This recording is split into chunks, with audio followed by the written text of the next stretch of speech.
Là, j'avais envie d'un petit instant de nature et j'avais envie de le partager avec vous. J'avais envie de faire une guidance aussi. Je savais déjà quel jeu emmener. On a un peu poussé à faire passer des messages. Alors là, du coup, j'ai choisi l'oracle des femmes médecines et l'oracle de la terre sacrée. Alors, on va voir ce qui ressort.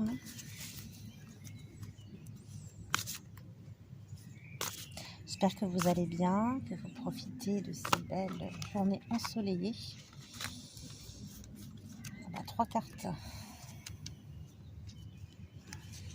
sont sorties. On va voir ça. Alors, on va tout tirer d'un coup. Après, on verra pour les interprétations. Alors, petit message. Je regarde cette vidéo s'il vous plaît. Petit message pour les gens qui regardent cette vidéo s'il vous plaît.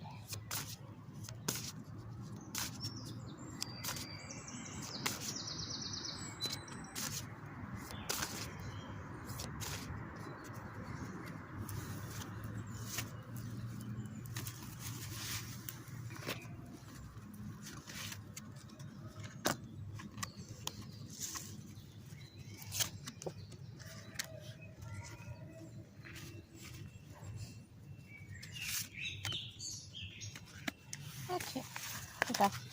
On va y aller.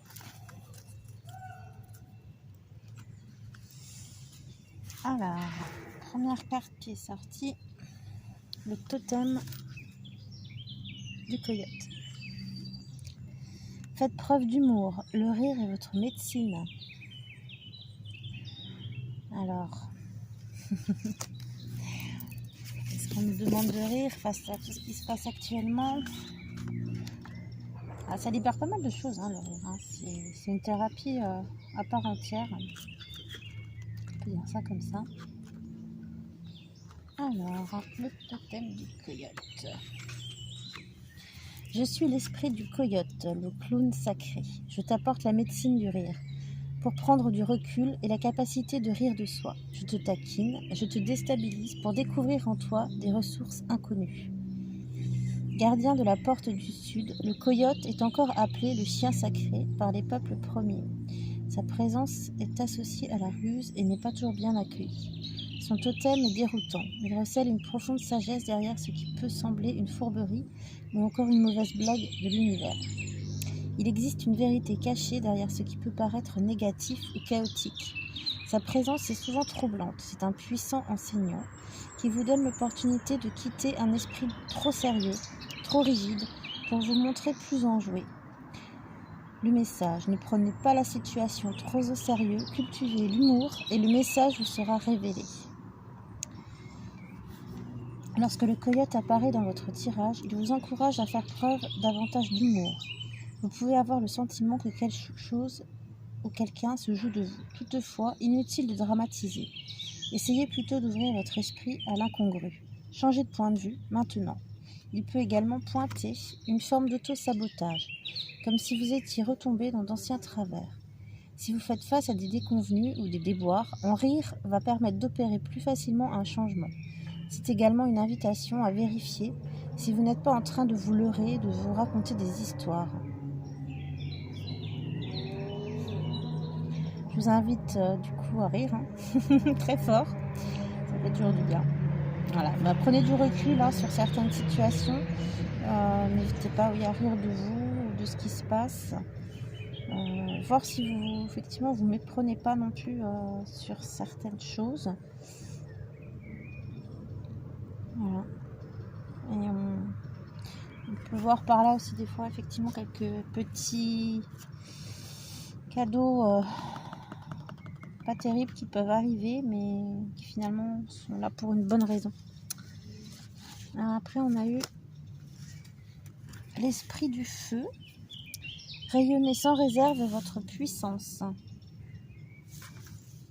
Et l'esprit de l'air. Un vent favorable souffle sur votre vie. Voilà, malgré toutes les épreuves, tout ce qui peut encore ne pas fonctionner ou être un peu délicat, rayonnez votre puissance, votre lumière. Vous pouvez dépasser tous les événements. Hein. Et de toute façon, voilà, un vent favorable souffle sur votre vie. Moi, ça me fait penser à la roue de la fortune dans le tarot. Voilà, la roue tourne. Tout n'est que cyclique et temporaire. Je ne vais pas vous lire les interprétations de chaque carte, hein, sinon on n'en finit pas. Alors, avec l'oracle de la terre sacrée, les fragments, la surface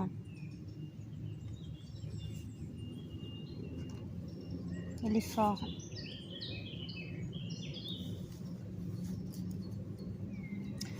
On vous demande encore de creuser. Il y a encore quelques petites parts d'ombre dont il va falloir vous accommoder et surtout les accepter.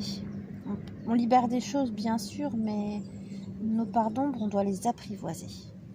C'est comme notre ego, on s'en débarrasse pas. Dans certains aspects, il nous est toujours utile. Il faut vraiment réussir à en faire son allié, son ami, pas qui nous écrase.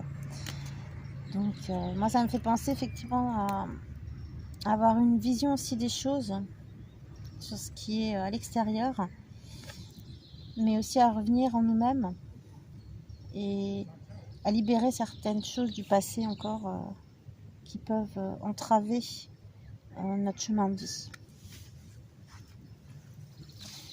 La surface, ça m'évoque d'aller aussi en profondeur et pas regarder que ce qui est en surface. De plonger dans notre inconscient. Je vais quand même regarder les... Je la connais pas du tout celle-là.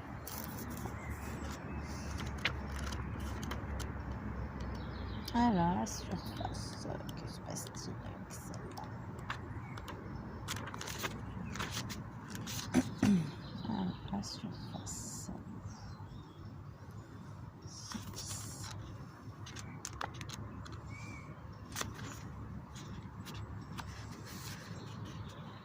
Accepter une personne telle qu'elle est, sans faire de projection. Une motivation sous-jacente remonte à la surface. La stabilité permet à la créativité de s'épanouir. Retour au calme après un bouleversement temporaire. Aucun d'entre nous n'est parfait si l'on regarde sous la surface. Jugez une personne à ses actes et à la beauté qu'elle apporte au monde. Un cœur en or se cache sous un corps d'apparence robuste. Ne rejetez pas les propos aimables, ce sont des bases solides. Méfiez-vous du cynisme. Juste en dessous de la surface de ce que nous pensons être la réalité, gît le puissant royaume onirique de l'imagination. C'est dans ce monde de pure créativité que tout prend vie, est créé et découvert. Votre imagination ne se limite pas au monde connu ni au monde matériel. Elle est illimitée, multidimensionnelle, libre et limpide. Exploitez les trésors que recèle votre âme et laissez votre être véritable faire surface. Ouais. Quand vous aurez réussi à plonger en vous-même, que vous aurez réussi à libérer tout ce qui ne va pas, tout ce qui vous encombre de votre passé, vous pourrez pleinement les faire laisser surface à votre âme. Ça va vous demander des efforts. Ça va pas se faire tout de suite, c'est sûr. C'est trop simple. Hein.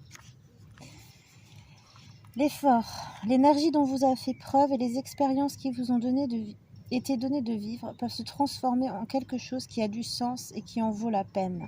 Avec un peu d'effort et en prenant du recul, un obstacle s'avérera être un tremplin pour vous.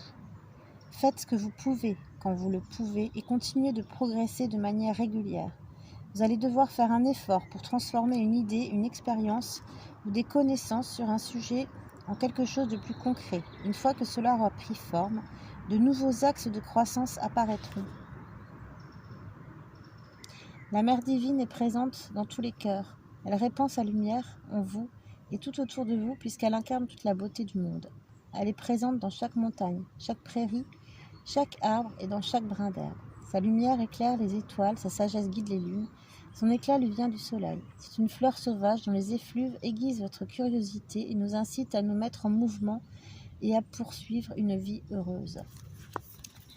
Bon, je pense que les messages sont assez clairs. On vous demande, malgré tout ce qui a pu se passer, tout ce qu'il y a autour de vous, à l'extérieur, vous allez devoir retourner en votre intérieur, libérer encore certaines petites choses pour faire ressortir votre âme et que vous soyez aligné dans votre vie. Et là, vous pourrez pleinement en profiter, être dans l'abondance et rayonner. Voilà, donc je dirais que c'est un message d'encouragement. Donc, courage. En tout cas, je vous fais plein de bisous. N'hésitez pas à mettre un pouce, à vous abonner, à partager. Je vous embrasse très, très, très fort. À bientôt.